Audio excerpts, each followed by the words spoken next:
Good evening, everybody, and especially good evening to you, Fuzzy, as I see you popped into channel before I got started. Good evening, everybody. Hope everybody's doing great tonight. Good evening to you. So tonight on the Breakaway, we are doing Dark Souls, the board game, which I recently received my Kickstarter for. Tonight on the Breakaway, we are doing Dark Souls, the board game, which I did an unboxing video last week and was working through working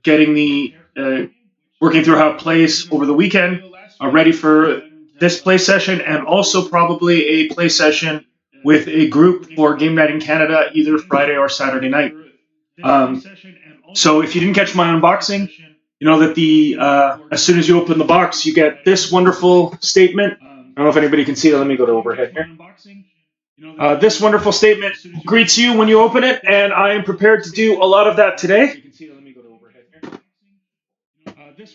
Just from the last time that we had a breakaway, a couple of changes here. The overhead is now a camcorder and no longer a webcam, so it should give us a bit of a better view, or give you a bit of a better view of what's going on.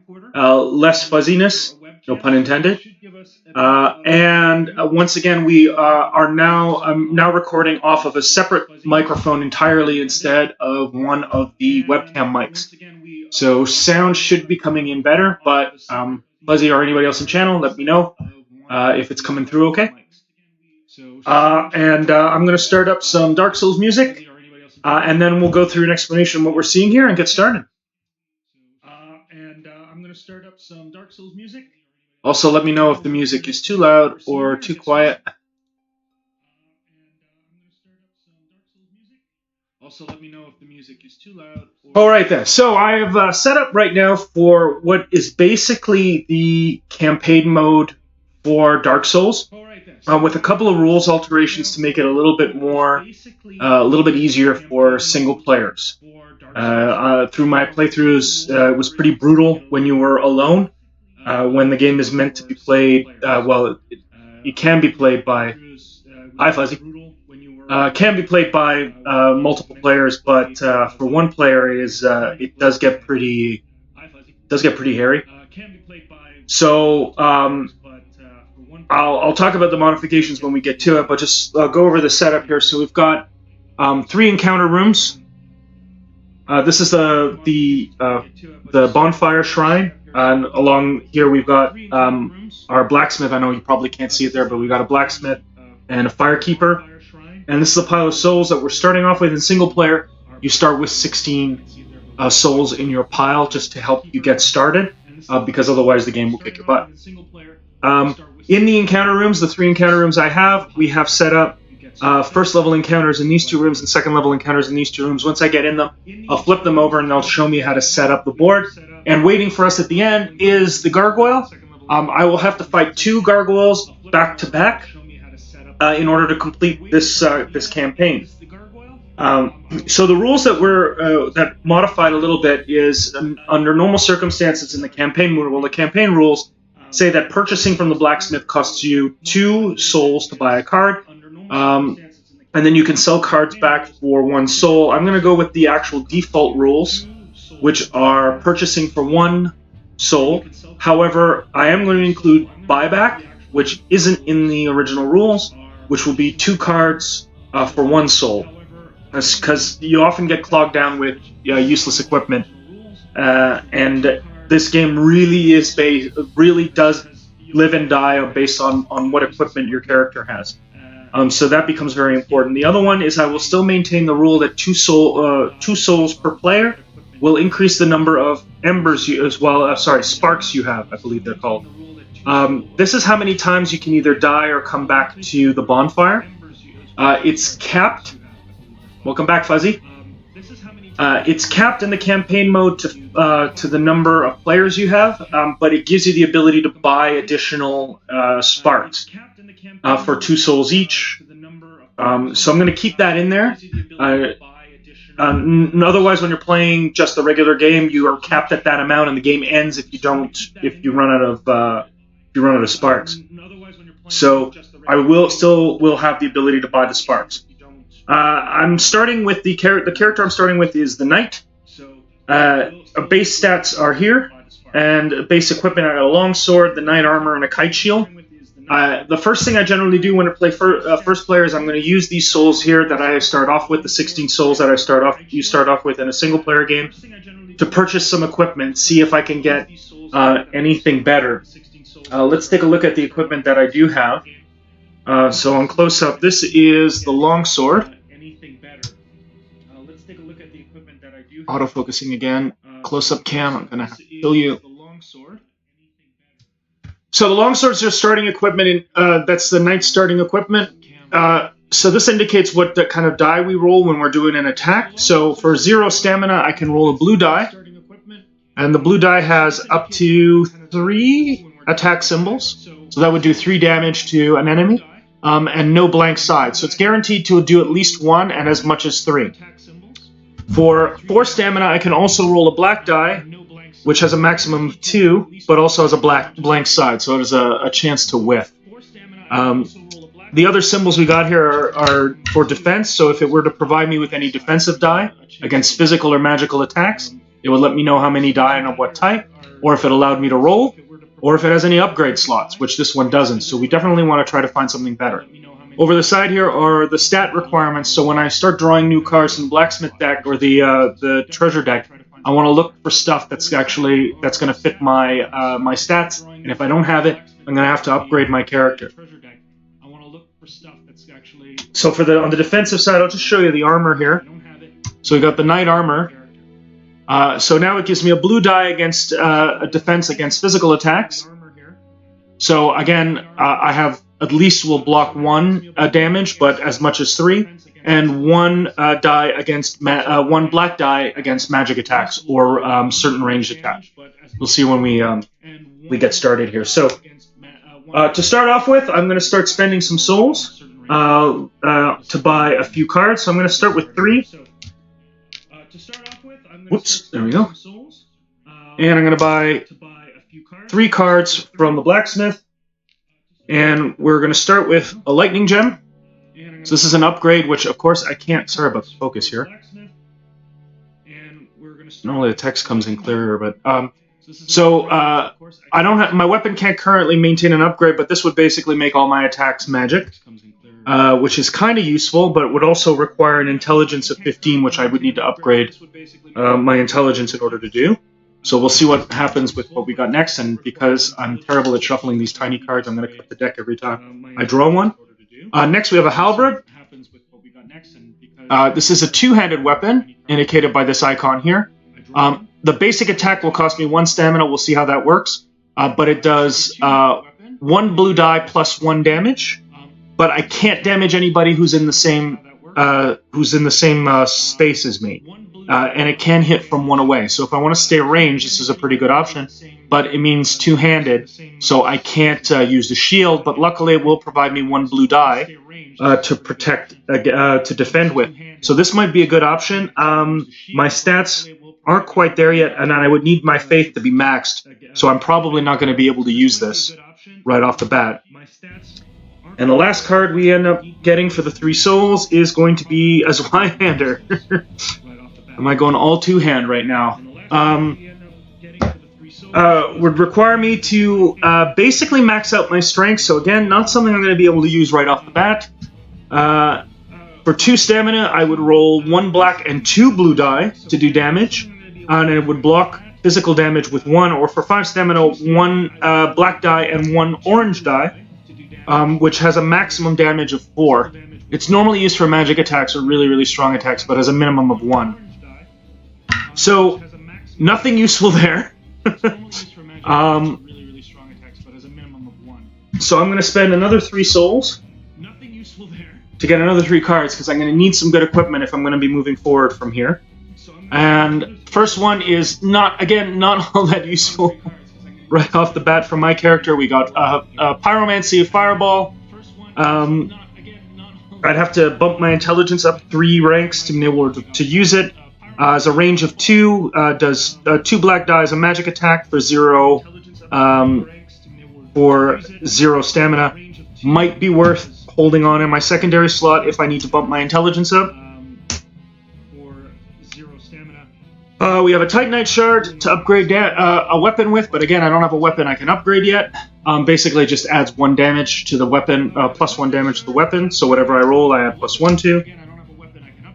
And the last card I'm really going to get here is a short sword, which is not any better than my current weapon. 1 stamina for 2 black die, which again gives me the chance of whiffing completely. And I'd have to upgrade some of my stats. The only thing that's nice is it is upgradable. So we're going to sell a couple of these cards back. In particular, I think this Zweihander is going to go, and the short sword's going to go. So that's going to get me 1 soul back. And you know what? Let's throw out. If I get rid of it though, I lose it completely. So I get the 1 soul back. Let's use it right away to buy another card. The equipment in this game is extremely important. And I get another Titanite shard, which again I can't use because I can't upgrade any of the weapons I currently have. So let's dump the Titanite shard and Fireball and grab another card. Here we go. Sort of good. Possibly. Silver Knight Straight Sword. Again, 0 stamina for 2 black. No defense. Gives me a roll, though, but not all that useful. Rolling out of the way is you roll a green die, and if you get the roll symbol, you can roll into another space, depending on the enemy you're facing. Not useful for my build, so but 2 upgrade slots, that could be useful, but not quite.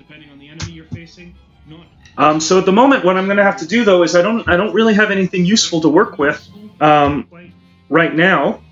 So I'm just going to have to dive in. I'm going to keep my 13 souls here to see if I find anything that I really need to use to upgrade my stats, because I am going to have to basically get my.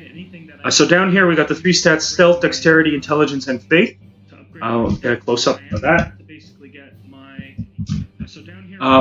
And spending souls I can use to increase each one. So 2 for the first, then 4 for the next. But in order to use the halberd, for example, which I got an 18 and a 31, I would need to get my faith all the way up to max in order to use it. That would be very helpful if this was an entirely different game. And although StarCraft, the board game, is in the other room. But you don't have to construct pylon. So let's just get started, see what we get. Maybe I'll have to force myself to dig in more through the shop deck. But otherwise, I'm going to have to stick with what I've got for the moment. So we're going to move on to this encounter tile.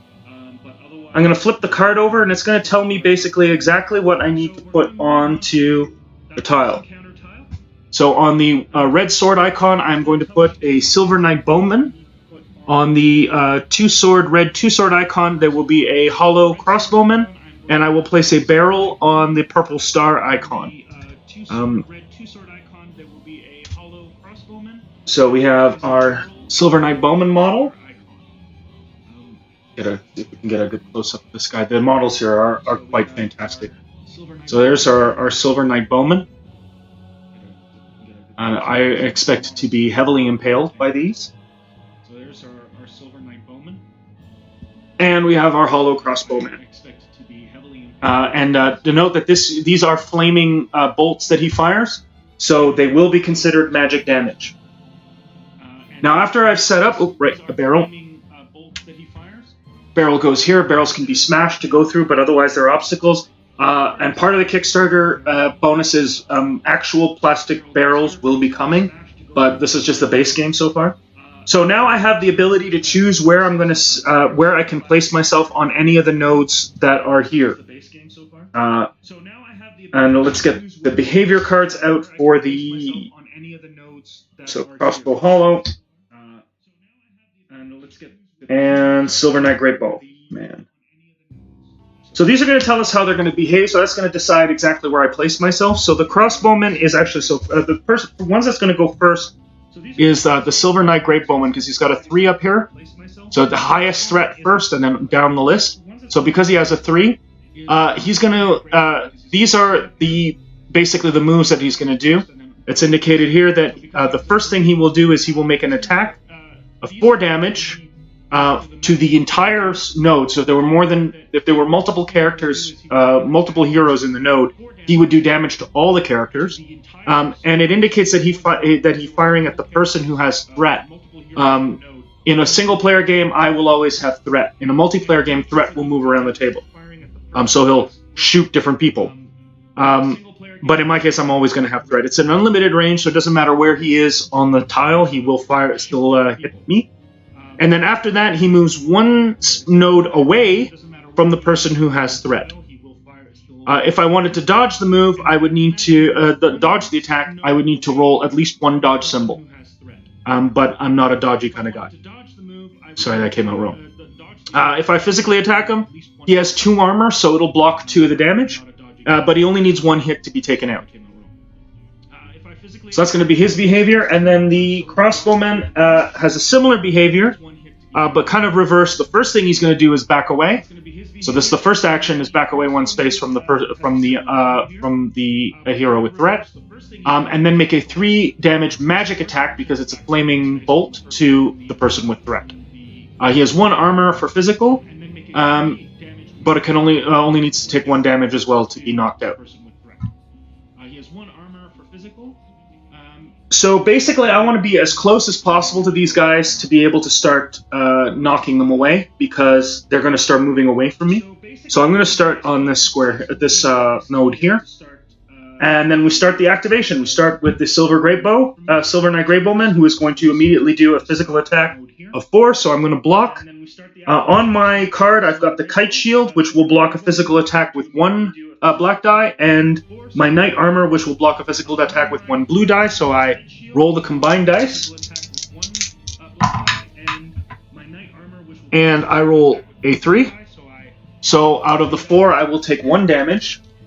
So what I'm going to do now is move over here, and I'm going to take 1 of these damage cubes, and I'm going to place it on the damage track.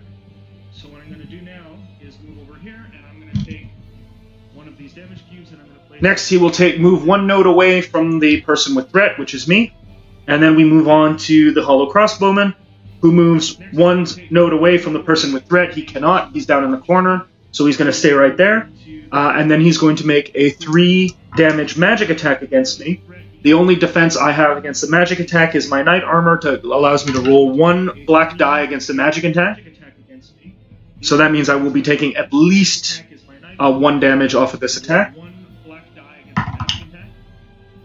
And I managed to roll a 2. So once again, I'm going to take 1 red cube and put it in my damage track. So now that the creatures have activated, or the enemies have activated, it's my turn. I can attack with any of my weapons and then move, or move and then attack.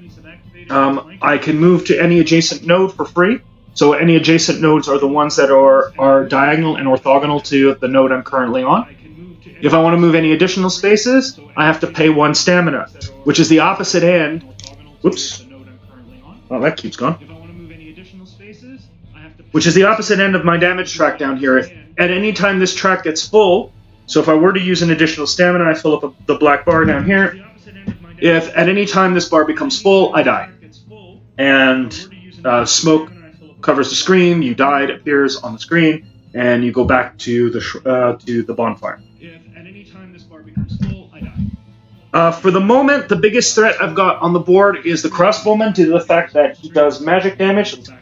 While I'm trying to find that cube, I'll find it later.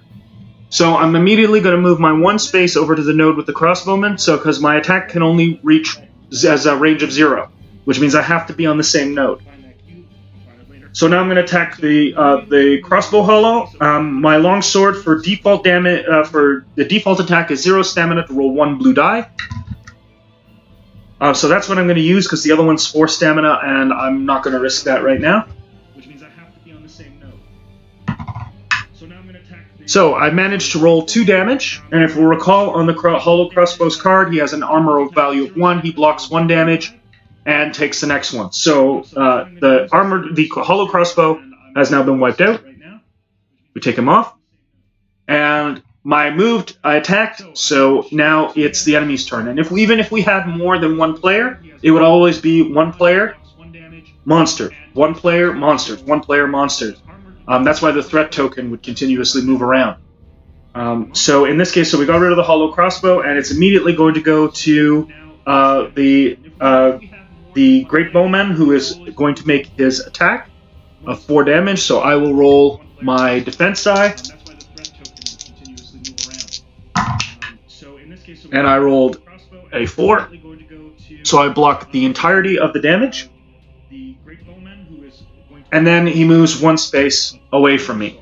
Now I'm going to have to use stamina in order to get anywhere near him. You recover 2 cubes of stamina at the beginning of every turn by default. So I don't have any stamina used, so I don't have to worry about that. So I'm going to take 1 step forward and then take an additional step. That's going to cost me 1 stamina. And now since he's the last enemy on the table and I need to do at least 2 damage to him, I am going to spend the 4 stamina to take my secondary attack.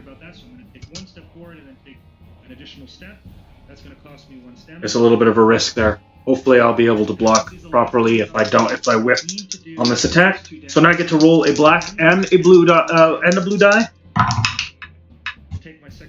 And I managed to take a 3, and again, if we recall off the Silver Knight's card, he has a armor value of 2, so 1 damage does get through, and that will kill the Silver Knight Bowman. So now I've cleared the encounter, there are no more enemies left on the table. This earns me 2 souls, which go into the soul pool. Now I can go back to the bonfire, and I can go with spend the souls on upgrading my stats or getting more equipment, or I can immediately move to another encounter. I am going to use some of these, so I'm going to go back to the blacksmith. I'm going to use these 2 to grab a couple more equipment cards, see if I can get something useful out of all of this. Fingers crossed, first one! Nope. Deacon robes. Not useful. Not an upgrade for me. Only if I wanted to roll around, and I was taking a lot of magic damage. So right now, not a good pull. Nope. Deacon robes. And court sorcerer robes. Somebody thinks I am underdressed. So both of those 2 are going back are being sold back for 1 soul, which I'm going to use to buy another piece of blacksmith equipment. Come on, there's good stuff in here. I know there's good stuff in here. Oops. And if this one doesn't work out, then I'm going to sell this one and the Silver Knight Straight Sword. Alright. Alright, we got an Ember. So this is kind of useful. Where's the Ember? We have an Ember token. This will go onto my card. Oh yeah, after I ended the encounter, also I get to take off all the cubes. It assumes that I healed in between encounters. So I put the Ember token on. Come on over here.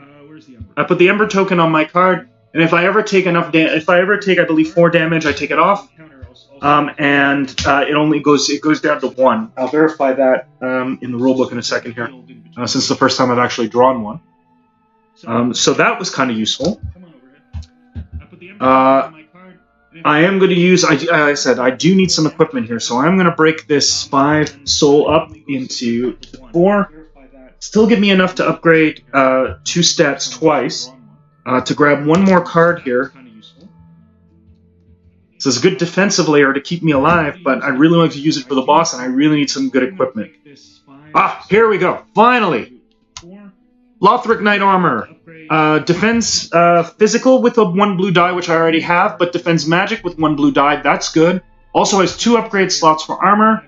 Fantastic. Stats are 15 faith and 21 strength. Oh, this is also one of the knight default equipment cards.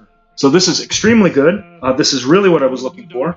So we're going to spend 2 souls to bring, I believe it's 2 souls. Fantastic stats are double check that one. And 21 strength. Oh, this is also one of the knight default equipment cards. It's 4 in the campaign. But I am keeping this the costs associated to the regular one. Where are you? Yeah, 2 souls. So 2 souls for to bring my strength up to 21, and 2 souls to bring my faith up to 15, for a total of 4. So we'll throw those in the pile, and we will replace the Knight Armor with the Lothric Knight Armor. We're going to dump these the Knight Armor and the Silver Knight Straight Sword for 1 soul, and let's take another card from the Blacksmith deck. They should have called this Shopping, the board game, because basically that's mostly what I have. Interesting. Actually, very interesting. Effigy Shield. 1 black die for physical, 1 black die for magic. No upgrade slots. Requires 10 strength and 10 faith, which I have. So this is a straight upgrade. A straight upgrade. But the text, which is, I apologize, is blurry here. You can equip this one-handed in one hand while you have a 2-handed weapon in your other hand. So if I do upgrade myself significantly, I could put the halberd in my other hand and have the shield in here as well for the extra defense. So a straight up improvement on my kite shield. So I will go ahead and equip that, just for the extra magic blocking.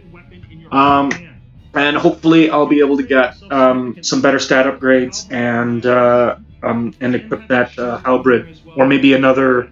I kind of wish I hadn't dumped that Zweihander now, because that would be really, really awesome. So now that we've got some extra equipment, let's head to this encounter. We'll flip over the encounter card. I won't zoom in on this one. I'll just place stuff.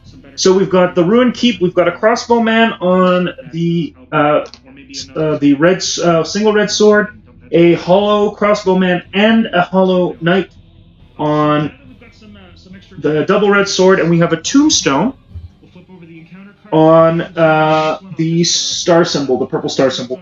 So tombstones are unpassable obstacles. However, the more I discover, the more information I get about the boss's attacks when we get to the final boss. So those are very useful to have. Again, crossbowmen are my big worry right now, because they're going to. I've got a little bit more defense, but they're going to fire every single time, and it's going to take a little while for the Hollow Knight to get towards me. But at the same time, I don't want them to run too far away, because I'll have to run around the board in order to get to them. So I'm going to place myself there. We got, where's the Hollow Soldier? Hollow Soldier. And so the enemies go first. We've got the Hollow Soldier. He moves 1 space towards the closest hero this time. He doesn't go after the one with threat, so if we had multiple players, he would go after whoever's closest to him. So I'm the only player, so he's going to take 1 space forward, and he would attack, but he's got a range of 0, so he would have to attack. He would have to be in the same node as me. So he has got nothing to attack. So now we move on to the Hollow Crossbows. They're going to. So let's start with this one on the left. He's going to move 1 space back and take a shot. Well, no, if I had been here, he would be here. So and take his shot. That's 3 magic, and at this now I have 1 blue die and 1 black die to defend against the magic. So I could conceivably block this entirely, which I do with a 3. And now this one will take 1 step away from me and fire again. And I blocked that one entirely as well. So no damage. And now I get to move. So the first thing I'm going to do is I'm going to take 2 steps toward this hollow crossbow. So that's 1 stamina. And I'm going to attack with my regular long sword attack. That's 2 damage, 1 for the armor and 1 for the crossbowman, so he's off. And now we go back to the enemies. The Hollow Soldier will take 1 step toward me and can't attack. The crossbowman will attack me. And I block that with the blue die, does the 3 blocks, so no damage at all there. And now it's back to me. So now I could charge across. So my stamina goes down. I could charge across the map to get to the crossbowman, which I think is what I'm going to do. That'll take 2 steps to get 2 additional steps. So 1 was my free one to move back here, and then 1 to move in the crossbowman. So I've got 2 stamina taken there. And again, with my regular longsword attack. Okay, again, 2 damage. That's enough. So we lose the crossbowman. And we move back to the hollow soldier, who will take 1 step toward me. And I am going to stand pat on my turn. I'm just going to stand there and wait for him to come 1 step closer. Hollow soldier takes 1 step toward me and attack. My turn. Step forward, and yeah, let's go. Let's take the full stamina attack here. I'll put it in if I have to move on to the next round. If I don't. Whoa! Losing cubes all over the place on the ground here. If I miss with the attack, which I probably shouldn't, then I'll add my stamina cubes. Almost. Whiffed with the black die, only 2 with the blue die, but that's still enough. He only has an armor value of 1, so that is enough to kill him. And just like the last encounter, completed. 2 souls go into the pool. Let's get that die I flung down here. A bit more important than cubes. Alright, so we still have gotten 2 rooms queued. So these were the easy encounters. Those were just the starting ones. So I'm going to use my 2 souls here to grab a couple more blacksmith cards. Again, hopefully, maybe can get a decent mid-range weapon. Decent mid-range 2-hander would be really great right now. So these were the easy encounters. Those were just the starting ones. So Morning Star. 2 souls here to grab a couple more. Interesting, might be worth a use right now.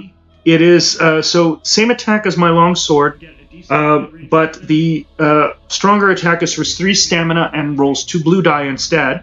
So that's a straight upgrade. It blocks magic. It helps block magic with an extra black die and has 1 upgrade slot. So I'm more than likely going to give this one a use, unless I find something better.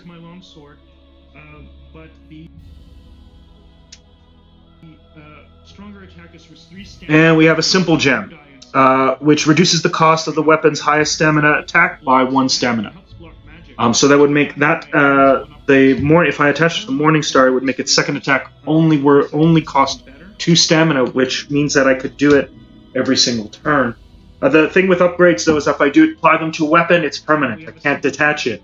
So if I dump the weapon, I dump the upgrade. So I do want to take the Morning Star.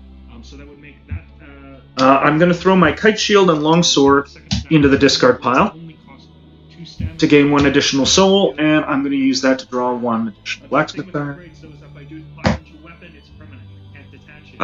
Drang Armor, which we're just going to. It's 1 blue die for a physical defense, allows you to roll in as 1 upgrade slot, but is not an upgrade to my Lothric armor. So now I really want to put an upgrade on my weapon. It's either the Titanite Shard, which I know there are probably more in the deck. It's probably the one I want to go with instead of the Simple Gem or Lightning Gem until I get something better. So I'm going to put the Titanite Shard, which gives me a +1 to damage, which is especially good for all these hollows, because even if I roll 1, I do enough damage to kill them. Especially since I'm rolling nothing but blue dice, so it's a guaranteed kill on almost all the hollows, and that's fantastic. That'll help me farm some of these smaller ones for a few more souls. So that upgrade's placed. So I can't remove that upgrade. If I lose the weapon, I lose it outright. So that was good. Let us head to our 2nd level encounter. So these should be a bit harder, and hopefully I get a treasure chest. Nope, no such luck. So on the red sword node, I have 2 hollow soldiers. That one's a little drunk. And 1 Silver Knight Greybowman. And on the 2 sword, I have a 1 hollow soldier. and 1 Silver Knight. The red red sword node, I have 2. So quite a bit harder this time. That one's a little drum. And 1 silver quite a bit harder this time. This would be a lot easier with more people. Let's see how this goes. Luckily, I have some upgrades, because otherwise I think this would suck severely. Let's see. Quite a bit harder this time. All right, I'm going to place myself... Oh, wait, there's also a tombstone. Here, good. So I'm going to place myself back here to start. Let's see how this goes. Luckily, because the Silver Knight Swordsman is the first to go. His first action is to move 2 spaces towards the closest hero. And thanks to the tombstone, that means that he's got a little bit of a ways to go, but he will move here and not be able to attack me. Next to move are the Hollow Soldiers, who will move 1 space towards me and be unable to attack. Next is the Silver Knight Great Bowman, who will fire at me with his frickin' gigantic arrow, so defend on that. So for 4 damage, whoops, I rolled the wrong die. Reroll. 1 blue, 1 black. That's 3. I block, so I take 1 damage. And then he will move 1 space away from me. Oh, sorry, I had this dude here. Should have moved with the rest of them. So I've only got the 1 ranged attack. Now it's my turn, and I find myself ready to get surrounded by hollows here in a second. So if I move up against the Silver Knight,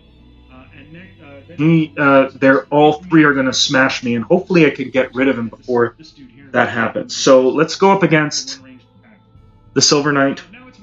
I'm going to use my Morning Star's extra stamina attack. So it's only cost me 2 thanks to the Titanite Shard. So I get to roll 2 blue die. And I have to do 2 or more. Oh, sorry. Never mind. It does cost 3. I didn't use the simple gem. However, I do get +1 damage. So I think I actually am guaranteed to hit him. Yeah, that's a guaranteed kill, no matter what I roll. Because there's no blank spaces on here. So I would get at least 2 +1 would be enough damage. So Silver Knight goes by. I don't even have to roll against the hollow when they come to attack. 1 at a time, I would end up killing them. So the Silver Knight Swordsman is gone. So now the fun part. I get beat up on by 3 Hollow Knight Swordsmen. Sorry, 2 of them. There's a limit to the number of...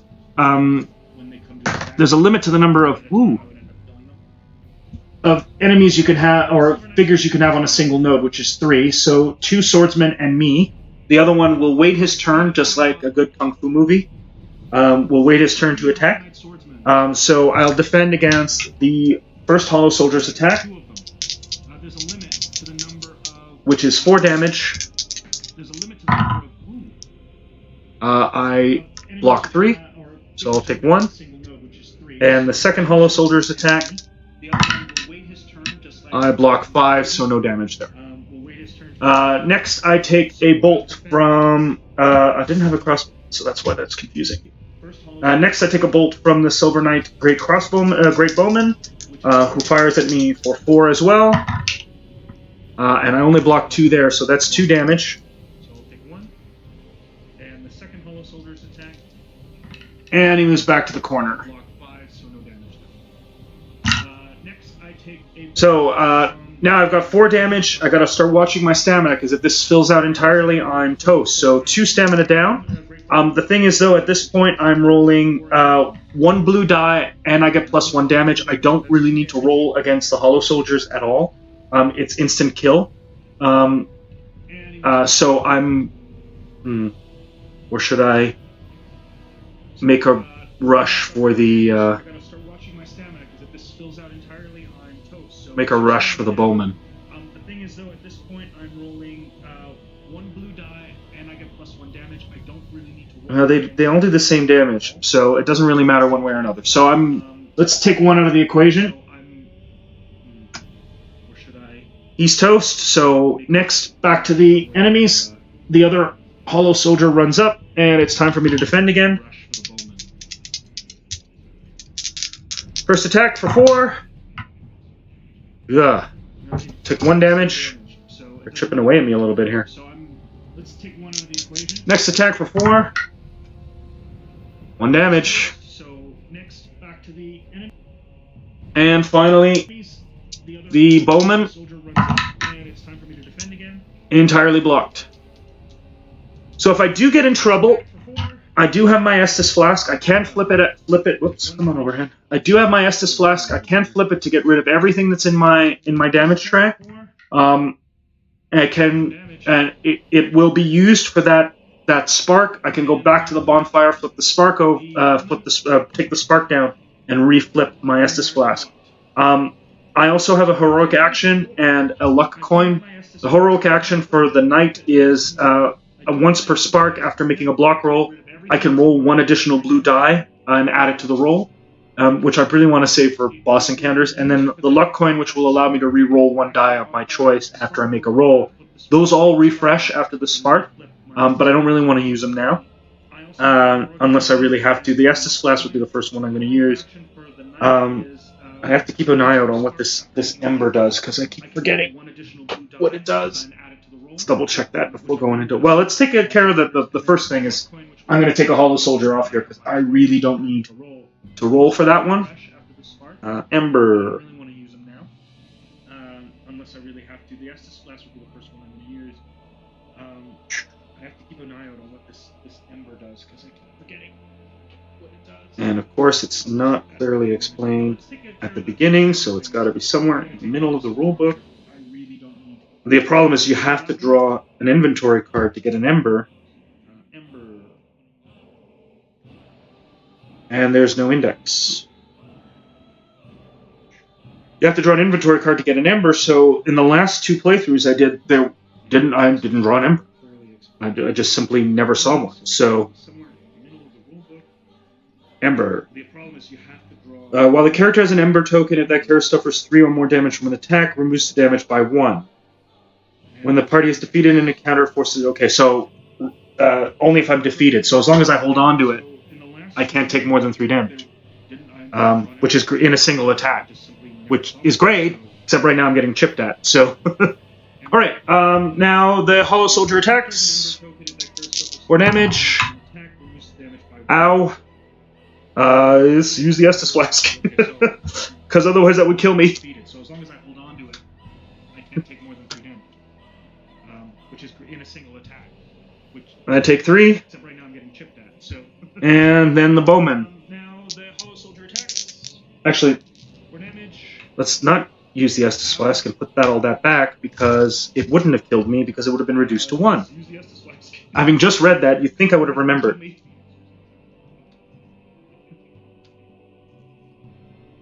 Alright, let's try that again. I take 3. Also, I wouldn't have any stamina, because I should have reset it. From the bowman, block the entire attack with 4. So it's back to my turn. We knock out the last soldier, and we're going to take 1 step toward the crossbowman so that he's in closer range for the next attack. And this time I actually am going to use my Estus Flask. I'm way too close to getting a blowout, and I'm going to reset the spark on when I get back to the bonfire. So close up. Bowman attacks, take 1 damage. He can't move back any further. I'm going to take 2 steps forward, so I'm going to use 1 cube of stamina to get up there. And again, oh no! Only if I use the. Might as well. Last attack, 3 stamina. To roll 2 blue die, which is a guaranteed kill. Yeah, with the +1 damage, so I do 5, and that's enough. That'll get rid of the bowman. All right. So I'll get another 2 souls. So now I've cleared out all the encounter rooms, and now I'm going to do a very Dark Souls thing, and I'm going to rest at the bonfire. So that'll take my spark down to 4. I refresh my Estus Flask. I clear out all this anyway at the end of the encounter. I also reset all the encounters. So if I also had damaged any barrels, they would come back to normal. So now I go back into the rooms, I can farm them again for additional souls. But there's a limit to how many times I can do this. Right now I'm down to four sparks. In the case of the benefits I've given myself, instead of just the 2, let's pump that up to 4, because otherwise I'd be able to keep this going on the entire time. So it'll cost me 4 souls to pump up the spark value from 4 to 5. So I'm not going to do that right now. What I am going to do is I am going to take 2 equipment cards for 2 souls.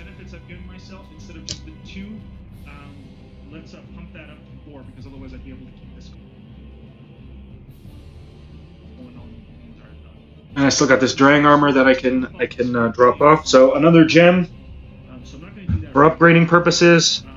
A crystal gem. The weapon will get a black dye. In addition, I can't use any more upgrades right now, so we'll pile those all together.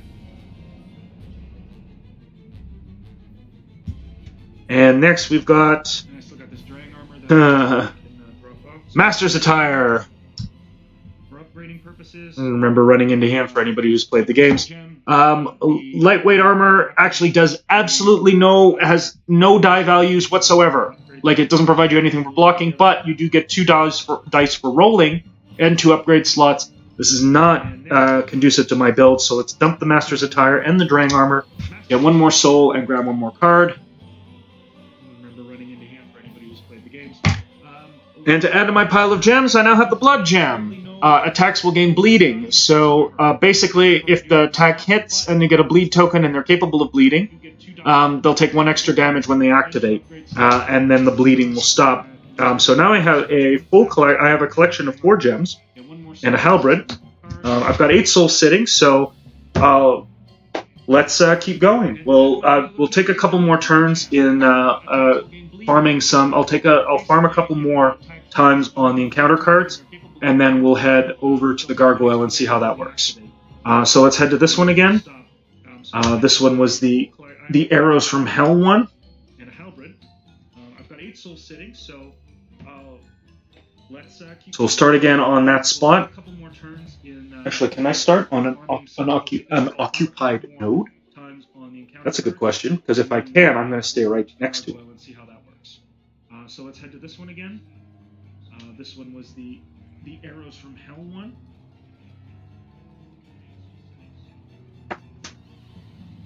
Again on that spot. Any node. So I'm going to start right next to the crossbow man, because that will give me the ability to right away bash him in the face without taking any stamina. So we've got a Silver Knight Great Bowman and a crossbow hollow. Bowman goes first. 4 damage attack. I'm not gonna switch to close up. I'll move this in if you want to see it, but otherwise you'll have to take my word for it. 5. So no damage there, and moves 1 space back. Crossbowman will move 1 space away and take a 3 damage magic attack. 3 magic.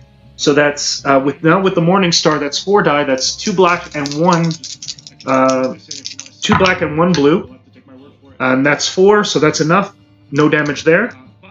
So my turn to activate. I will move forward and get the hollow crossbowman. I will smack him with the Morning Star, which I actually don't need to roll because he's a hollow. So he's toast. Bowman attacks. I block 2, so I am going to take 2 damage. So my turn to activate. I will move forward and moves back 1. And get the hollow crossbowman. I take the 1 stamina to run forward. Which I actually don't need to roll because this guy's bent backwards a little bit. So he's toast. Bowman attacks. All right, and I block 2, so I am going to take 2 damage. Oh, it's just doing the 1. 3 plus 1 is 4. That's enough. He's dead.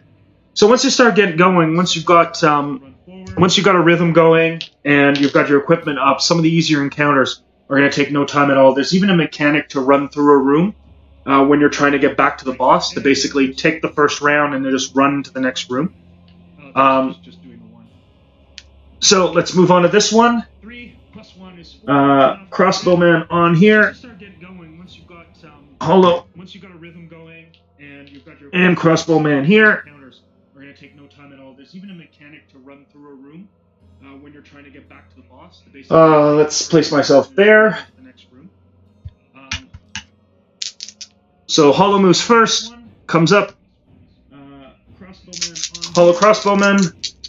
I'll move away first. So he's moving back. And crossbowman. And I defend with the 4 die. And that's enough. 3 damage. Blocked. Next one moves back into the corner. Place myself there. All blocked. No damage there. My activation. Right. Gotta remember to clear out the card. 2 spaces. And I'll use my I don't need to roll. Regular attack. So he's moving back. And I clear that out. And that's enough. I know it's starting to flow easily again, just like Dark Souls, right? But sometimes the dice can get very unlucky, especially in the second room that I'm going to go through. So, so next, Hollow moves forward. Crossbowman fires.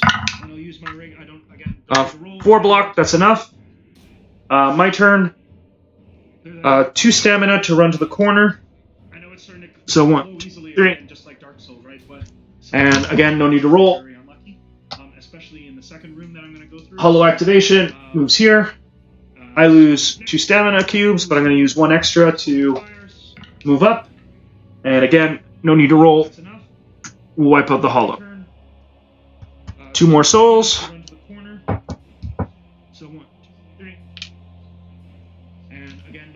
I think I'm actually going to give the gargoyle a try once I clear this room out here. As long as this room goes well, I guess. Yeah, this is the big one. And again, no need to roll. 2 hollows here. And a Silver Knight.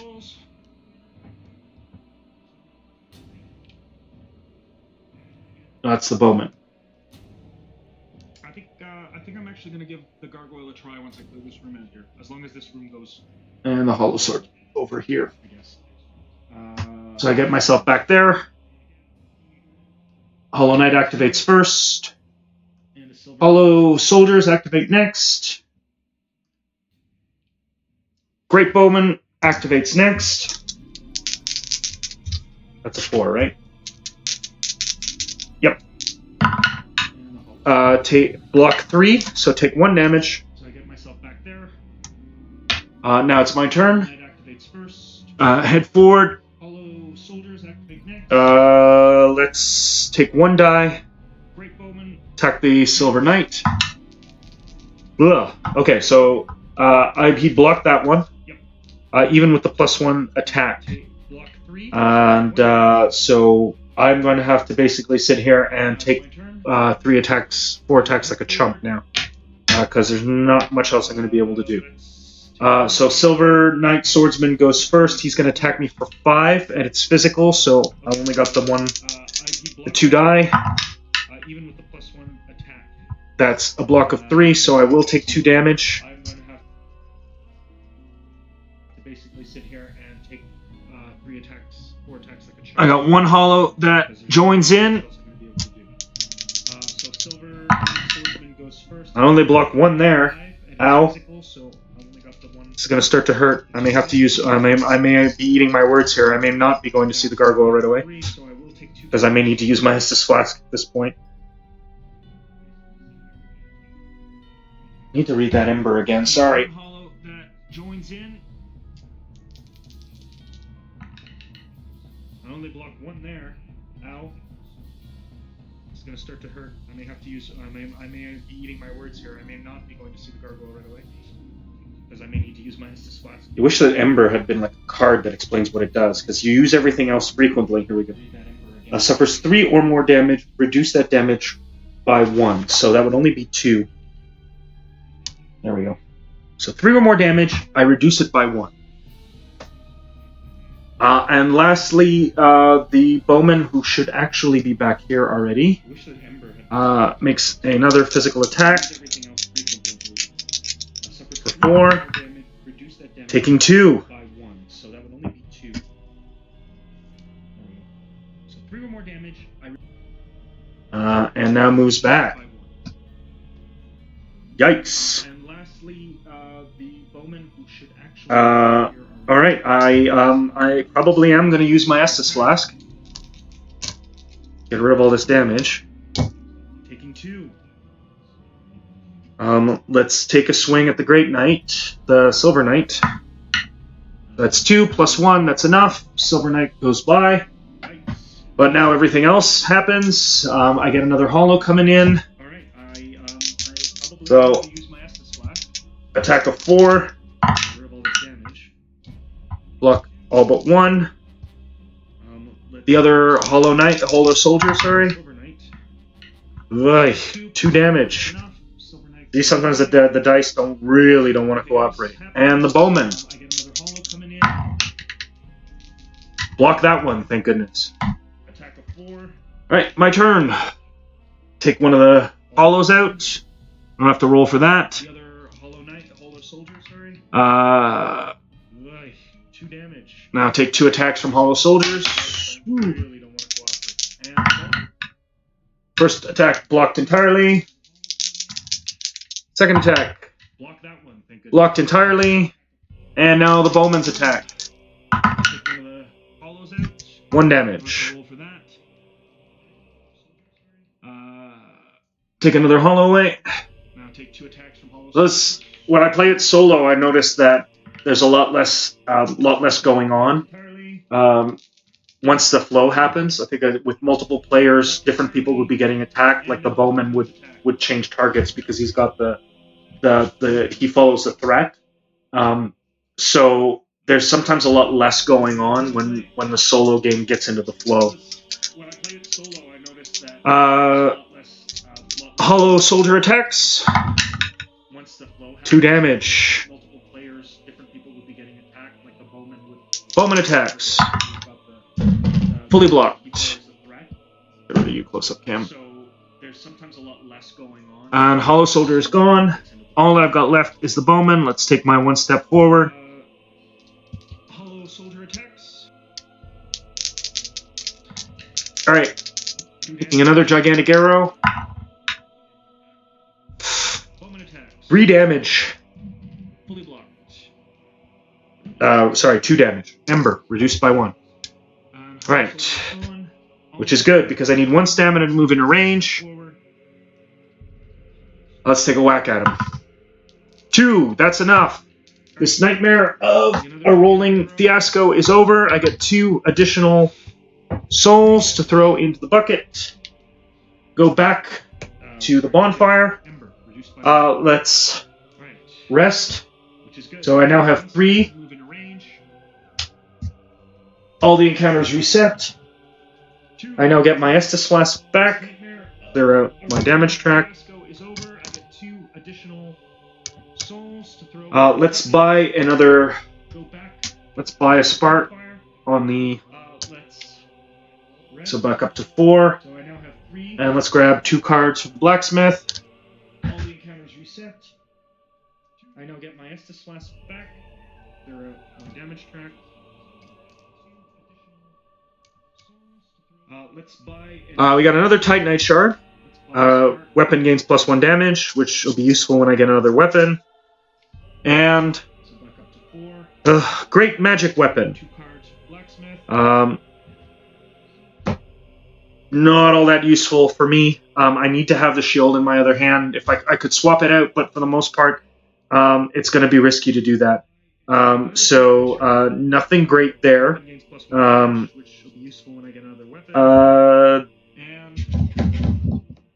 Great magic weapon. So let's bring my. It's going to cost 4 souls to bring my faith up. I'd really like to start using this halberd, especially with this effigy shield, because it's going to change my blocking quite significantly. Like I'm going to be able to absorb a lot of damage. Sorry, I'm just looking at the level up requirements again, even though I know it's supposed to be straightforward. 8 souls from tier 2 to tier 3. So it could cost me 12 souls. So I'm going to do another round of 12 souls to get my faith up to tier 3. And I can use the halberd. And I'll swap back and forth between that and the Morning Star when I need to. So let's clear out 2 rooms. So these 2, hopefully it'll go smoothly and I can go straight in to go see the gargoyle. So I know this one's really easy. So let's go with this one to start off with. It could cost me 12 souls, so I'm going to do another round of 12 souls to get my faith up to tier 3. I can use the halberd.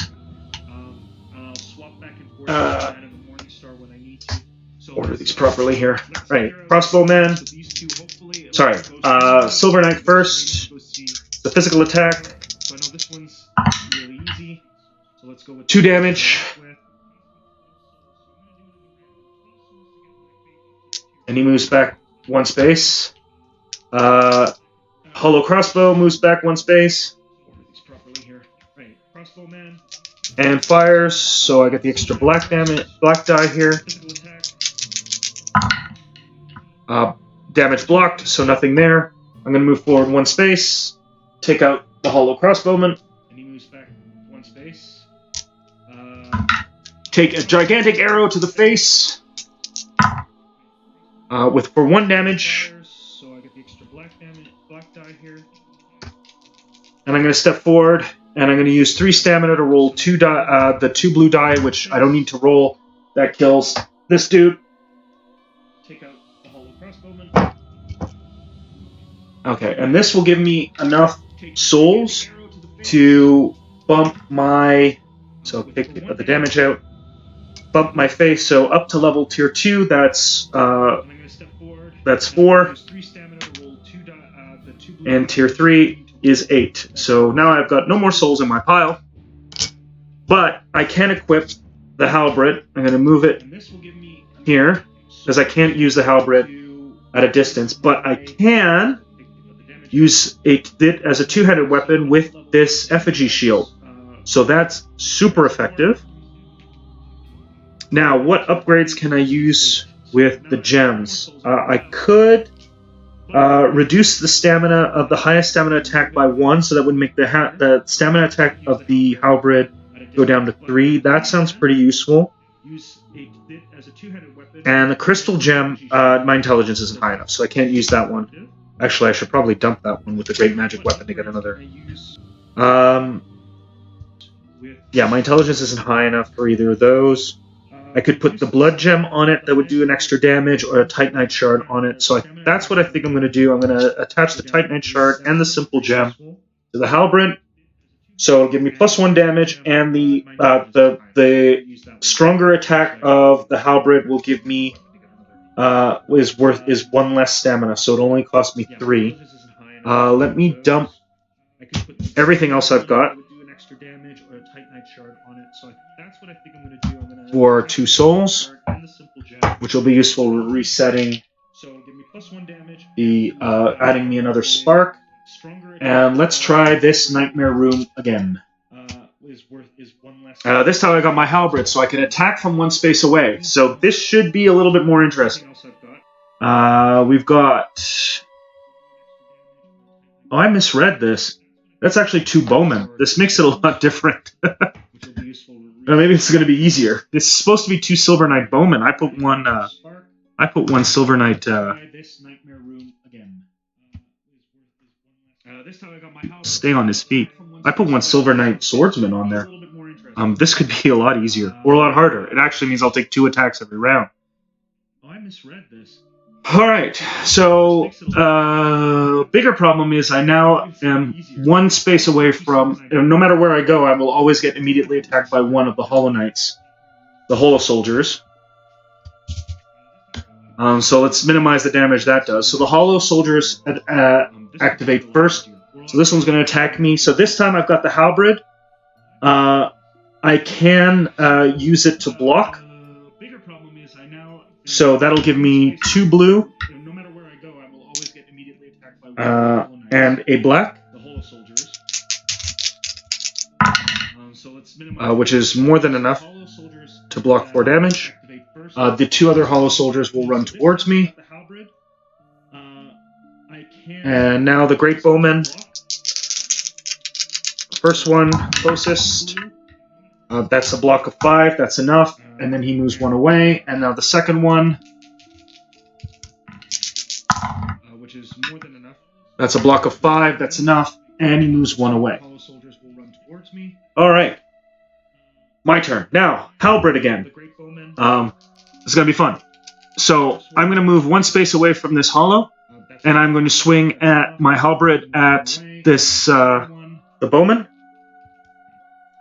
So that's going to cost me 1 stamina no matter what, because it's the basic attack. That's a block of 5. It'll do 1 blue die plus 1 damage, plus 2 damage because of the Titanite shard, and that means that I don't actually need to roll. I will instantaneously kill the knight because he's got armor of 2. That means the lowest I can roll on 1 die is a 1 plus the 2 damage. That's 3 right away. He's toast. It'll do 1 blue die plus 1 damage. So enemy activation. We got the 1 hollow running up. Of the Titanite shard, and that means that I don't actually need to roll. I will instantaneously kill. That's 4 damage, 4 block. That's enough. He does no damage. The 2 others also move forward. Come on. They're all tangled up. Plus the 2 damage, that's 3 right away. And the other bowman takes a shot at me. So, enemy activation, we got the 1 hollow running. 4 damage, that's enough to block. And he can't move back any further. Now, I can't attack the hollow unless I switch to my Morning Star. I can't attack the hollow that is right next to me. Well, I could just switch to the Morning Star. So we will go ahead and do that. I'm switching to the Morning Star. So I can only roll the 1 now. I'm going to have the Morning Star for defense, so I'm going to roll less dice until it's back to my next turn. You know what? Maybe I'm actually going to keep it. Never mind. I'm going to go ahead and keep the halberd. Use my 1 attack. I'm going to attack one of the hollow that's in this space. I'm just going to move next turn. Well, I could just switch to Or I could move now. So we will go ahead and do that. I'm switching to the Yeah, actually, if I move now, so I can only roll the 1 now. if I move back here, I can attack him, and these 2 guys have to move here in order to get anywhere near me. So I still won't take an attack. So let's go ahead and do that. It's 1 blue die. Use my 1 attack. I'm going to attack one of the hollow that's in this. Actually, I don't need to roll, because it's 1 blue die plus 2. It's definitely going to go through his armor. So the 2 hollow move up. If I move now, if I move back here, then the attack him, and these 2 guys have to move here. bowman attacks. So I still won't take an attack. So It's enough. No damage. Blue die. I will take a swing with the halberd at one of the 2 hollows here, knocking one of them away. 1 moves up. Go through his armor. So the 2 hollow move up. That's more than enough on the block. That's 7. And then the bowman attacks. Ooh, I take 1 damage. Finally managed to get it to squeak through there. It's enough. Alright, so I'm in the same space as the I will take a swing with the halberd. hollow, so I'll move 1 away and swing with the halberd. I don't need to make the roll.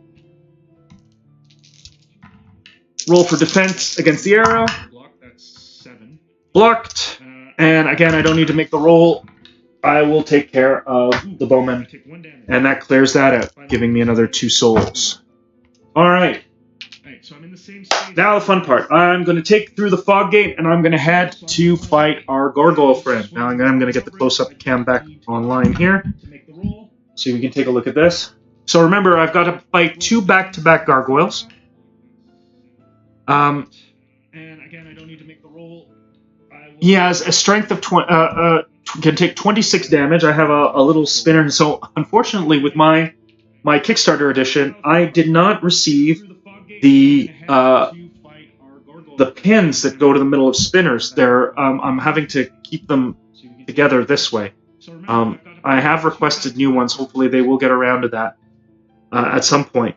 So I'm having to maintain it that way. So the 26 damage for the gargoyle. He has a physical block of 2, a magic block of 1.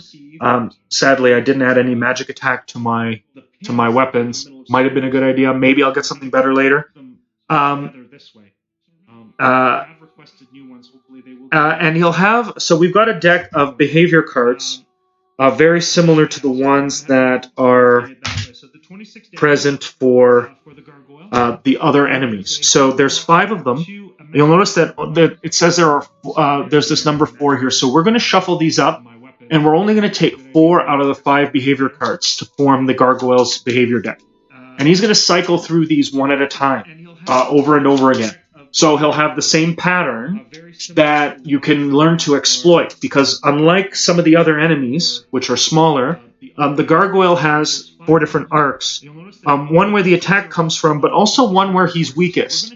So if you manage to move into this arc, after the attack happens, you're going to get an extra die for the attack, potentially causing some extra damage. So it pays at that point to know what the attacks are, which ones are coming, move in and out of those areas.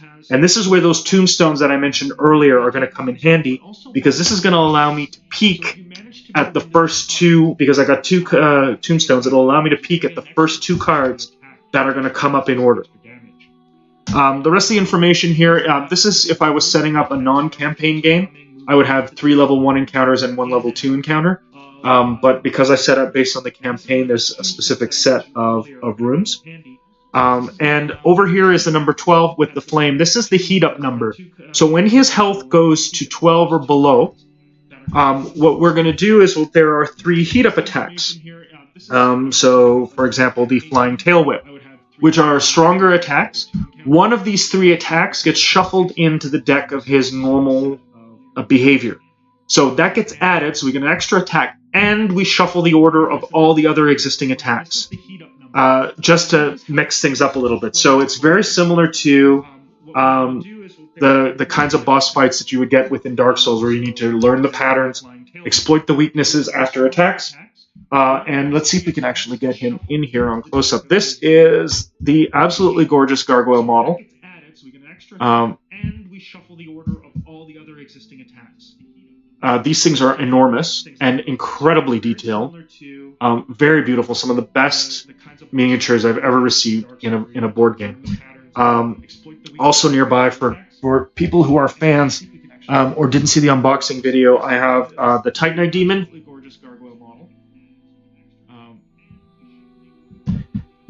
And fan favorites, Dragon Slayer, Ornstein, and Executioner Smell, who would be the final bosses of this campaign for this initial campaign, which is meant to mimic Dark Souls 1.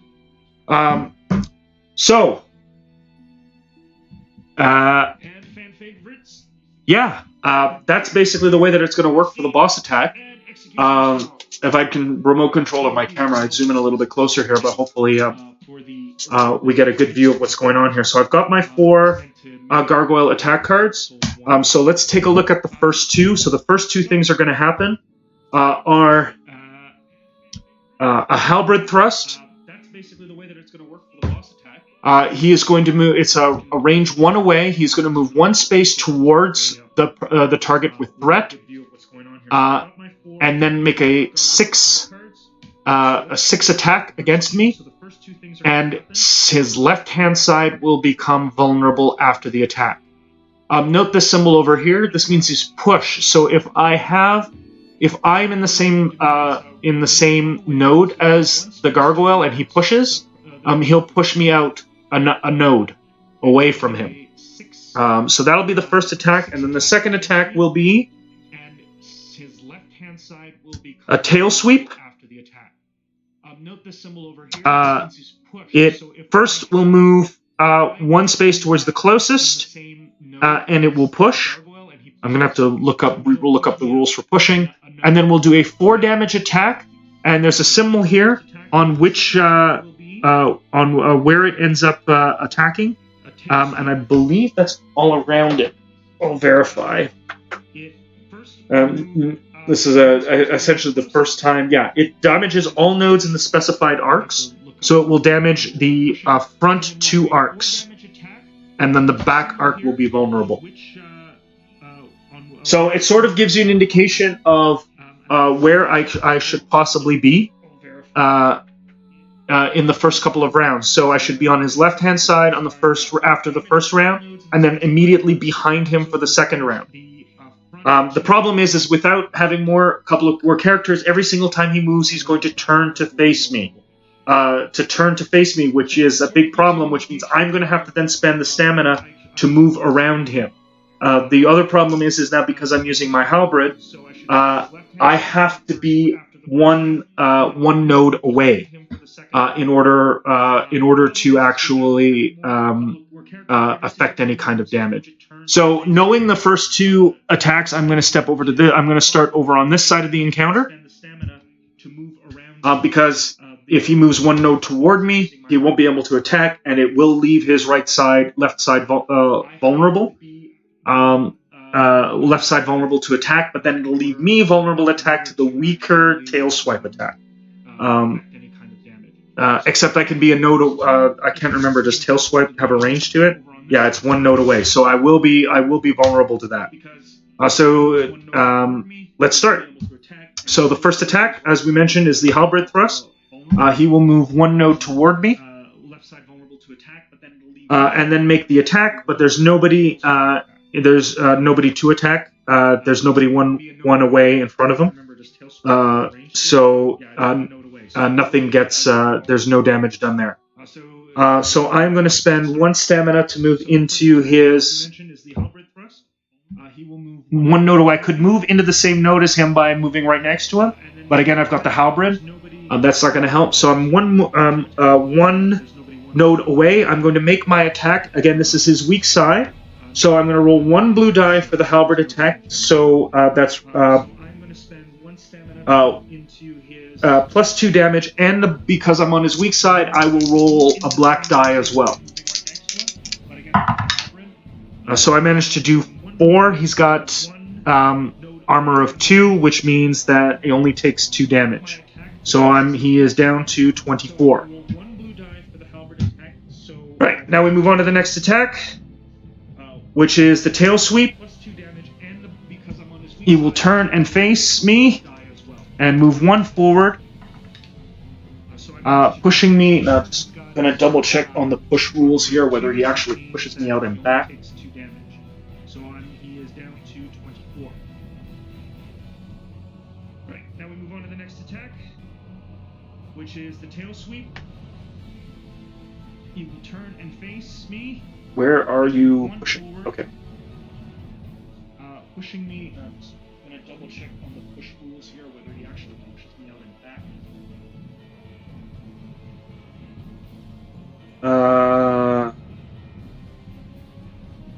Immediately move each character on that enemy's node to an adjacent node chosen by the character. Where are you?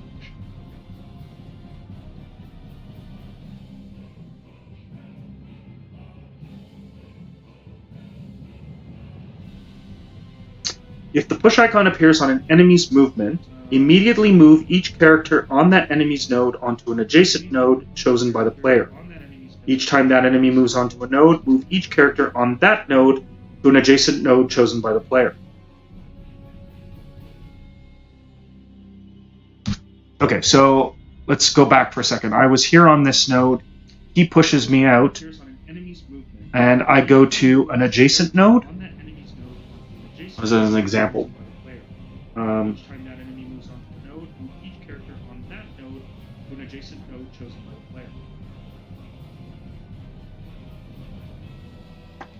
Okay, so let's go back. Because if it's on an adjacent node, he pushes me out, and I go to an adjacent node. As an example. Within the same arc. Okay. So there are nodes marked here. So it has to be within an adjacent node within the same arc. The only adjacent node within the same arc is here. So I have to end up here.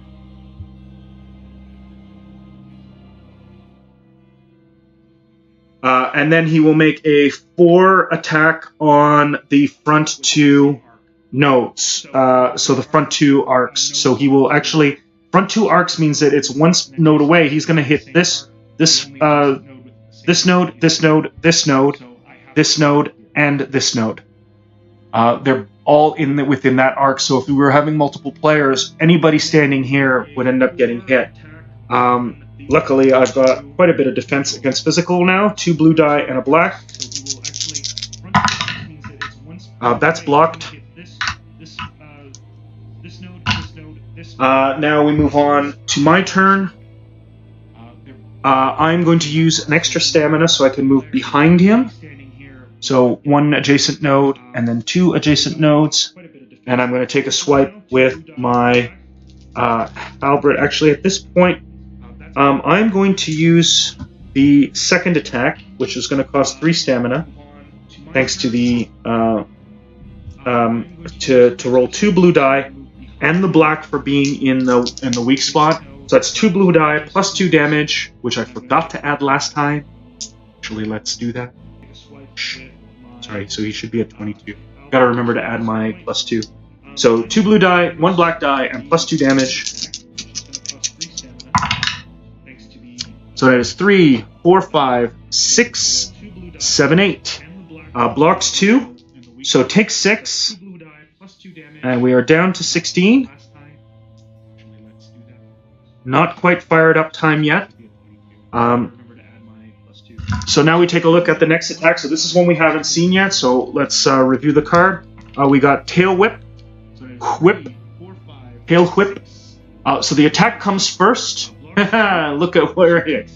4 damage, 1 range, hits his back and left and right arcs, which I am standing right in, and now his front arc is left vulnerable, and then he will move 1 space away from the character with threat. So this is actually good for me because if I can block this properly, he's going to open himself up so that I can take a nice swipe right at his front. So blocking 2 blue die, 1 black. Fully blocked the attack, so no damage. He turns to face me, hopefully without knocking me over. Oh, I should go to overhead, sorry. And then moves 1 space backwards. So now remember, his front arc is vulnerable. Okay, so I'm going to take 2 stamina off. I'm going to move 1 up. I'm just going to make a regular attack this time because I need to weigh my stamina. So again, it's his weak arc, so 1 stamina cube for the regular attack. 1 blue die, plus 2 and a black, and plus 2 damage. So that is 2, 4, 6. 2 gets blocked, so he is down to 12, which means he gets fired up. So I won't even see what that last attack is. We will shuffle up the fire-up attacks. And add this one to the deck. Oh, also remember, I'm fighting a second gargoyle after this one.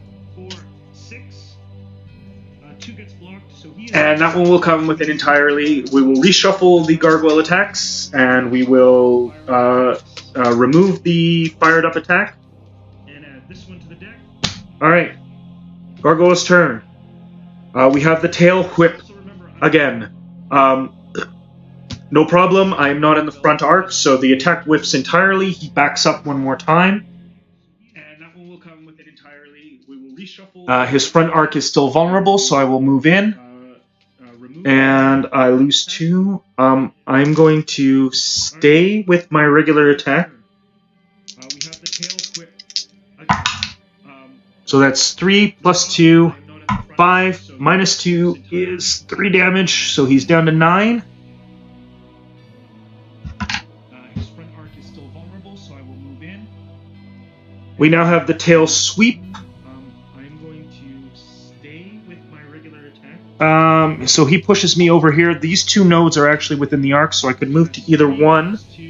I am going to go to his right. It'll hit me anyway.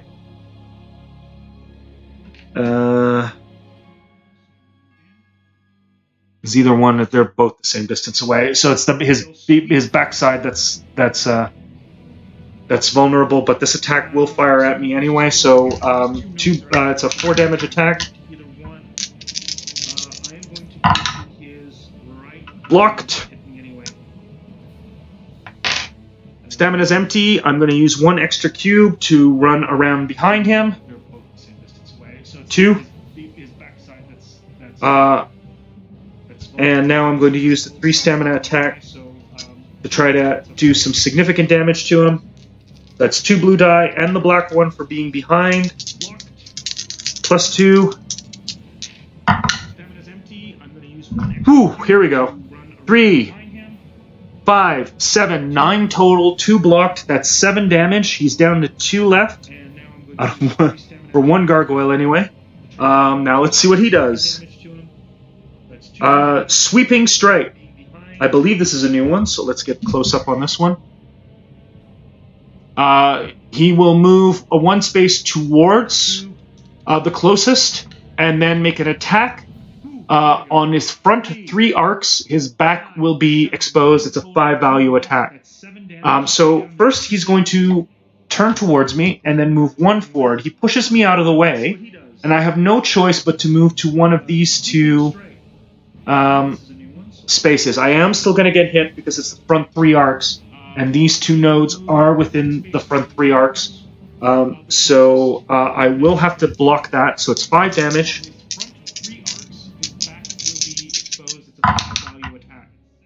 Blocked, just barely. But luckily, his backside is vulnerable, so I will move back there. I lose 2, but I will only use my 1 attack, my 1 stamina attack. Yuck. That is 2 damage, +2. 2 gets blocked. He is at 1. I still haven't seen his fired up attack, and I won't. We get the halberd thrust again. So he is going to start by turning to face me, moving forward 1 space, and pushing me to an adjacent node.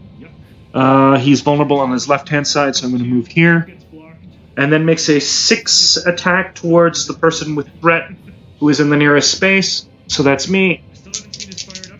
I think I might take my first damage here. And that's true, I do. I only block 4 of it, so I take 2. So I lose 2 stamina. I'm going to move to the side, and this will do in the first gargoyle at the very least. 1 stamina for the next attack. And I do 3 damage. The 2 gets blocked, so this gargoyle is toast. But say hello to gargoyle number 2, who's back up to 22, or 26 damage. We removed a fire-up attack, which was the flying tail whip, which had absolutely no vulnerable spot on it. Let's find his regular attack. So we'll reset his regular attack deck. Let's say hello to gargoyle number 2, who's back up to 22, or 26 damage. We removed a fire-up attack, which was the flying tail. Let's take this one out. And now I've got no... Let's find his regular attack. Oh, and I missed. He has a special ability. After heat up, characters in the gargoyle's node must spend +1 stamina to attack, but it doesn't matter because I was never in his... I'm using the halberd, so I'm always 1 node away. Alright, first attack. We have a sweeping strike. Moves 1 space towards me, and then makes a 1 range attack, 5 damage, all 3 arcs in front of him. That I will need to defend that one. His backside, though, is left exposed. Ow. Ooh. That's enough. Blocked.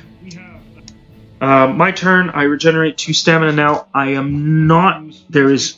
yeah, no, 1 stamina to move behind him. So, here. And then here. So just to let you know, if I was in the same node as him, I would have to use 1 movement to move from arc to arc. So 1 stamina in there, and then I'm going to use 1 stamina for my regular halberd attack. I am hitting a weak side. I get my +1. So that was 5 +2, which 2 gets blocked, so he's down to 21. I would have to use 1 movement to move from arc to arc. Next we have the tail sweep. He will turn and face me, move 1, pushing me to an adjacent node.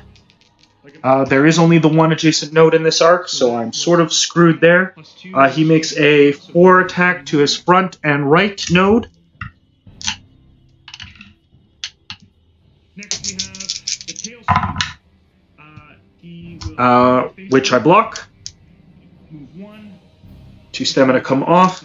Now his backside is exposed. I will use 1 stamina to move back there. And then 1 more stamina to do my regular attack. Worked so well last time. 4 plus 2, so 2 gets blocked, so total 4 damage. And he is down to 17, not quite fired up yet. Next attack. New one. We have Electric Breath. So important to note, the first thing he does is 0 movement towards the closest person. This means he still turns to face me. It is a 1 range attack and does 4 magic damage to the arc in front of him. His right arc becomes vulnerable. So for magic, at the very least, I've got the 2 dice here. I don't have my Morning Star, which would help me out here, so I've only got the 2 die to block that. And I managed to block it. 2 damage there. So I managed to block the Electric Breath. Same thing, I'm going to dance around behind him. So for magic, at the very least, I've got the 2... And take my single single stamina attack for 3 this time. So 3 plus 2, he blocks 2, so he's down to 14, which means he is going to fire up. Oh no, not yet. 14. 12, fires up at 12. And lastly, he does a halberd thrust. Turns to face, moves in to push. His right arc will be vulnerable. So I'm still in it, but I'm still going to get attacked. For 6 this time.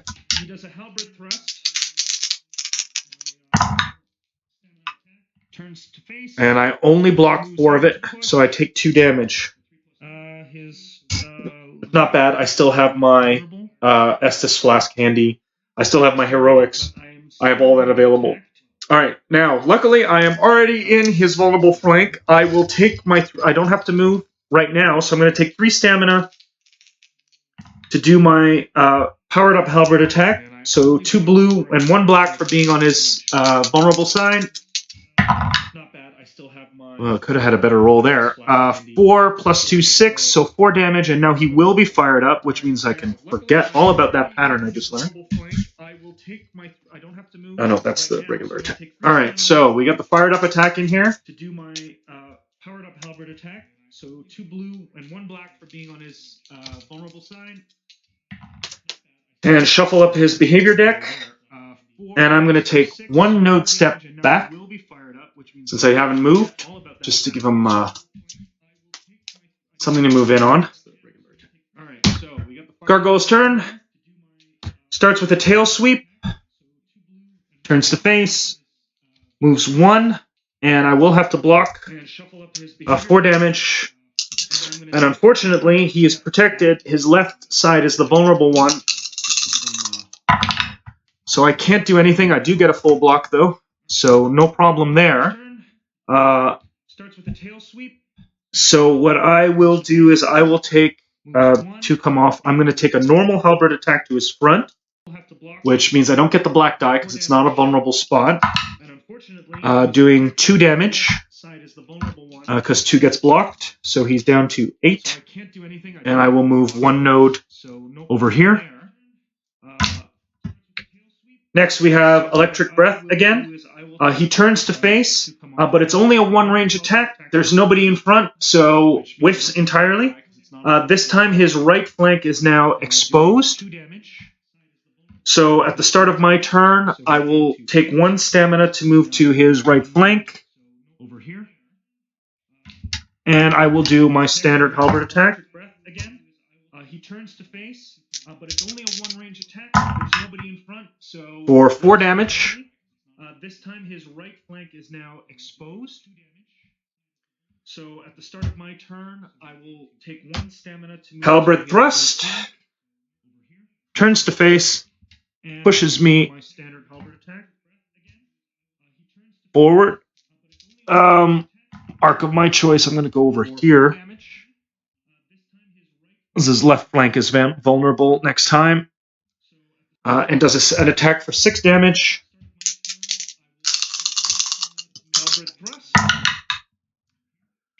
Which I managed to block 4 of.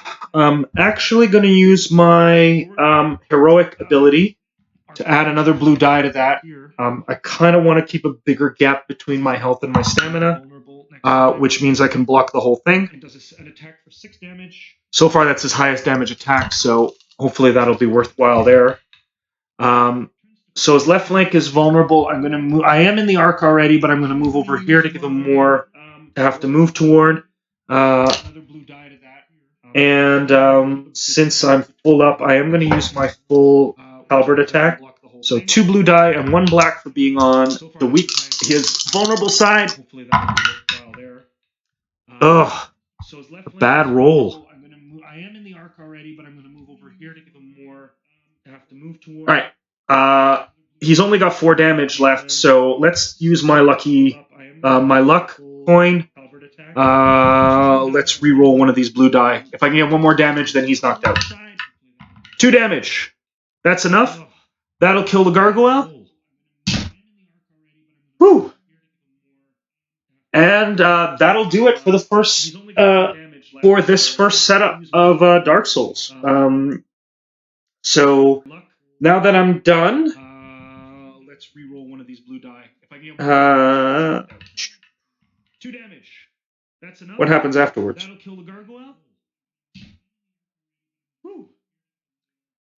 And that'll do it. So I gain 1 spark. Setup of Dark Souls.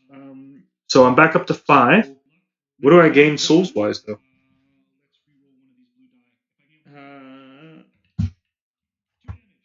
Let's see here. He was a mini boss. He was a mid boss. So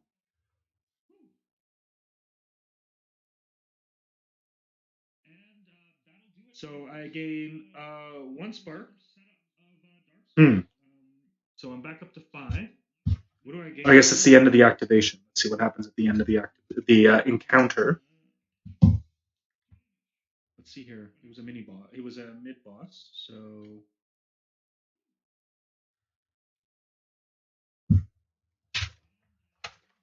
for each spark remaining in the bonfire. I guess it's the end of the activation. Let's see what happens at the end of the So I had 1 soul per character to the soul cache for each spark remaining on the bonfire. So I had 4 before I increased it. So I'll add 4 souls. So for each spark remaining in the bonfire.